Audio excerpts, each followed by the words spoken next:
water? This is a row of 5 flags. In order, they are the United States, Alaska, British Columbia, the Yukon, and Canada.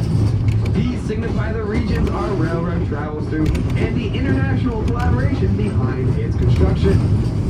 Behind the flags is a small wooden cabin with a sign reading North and WMD. This is a replica of the border station used by the Northwest Mounted Police. Day and night they stood guard through extreme wind, snow, and freezing temperatures to inspect every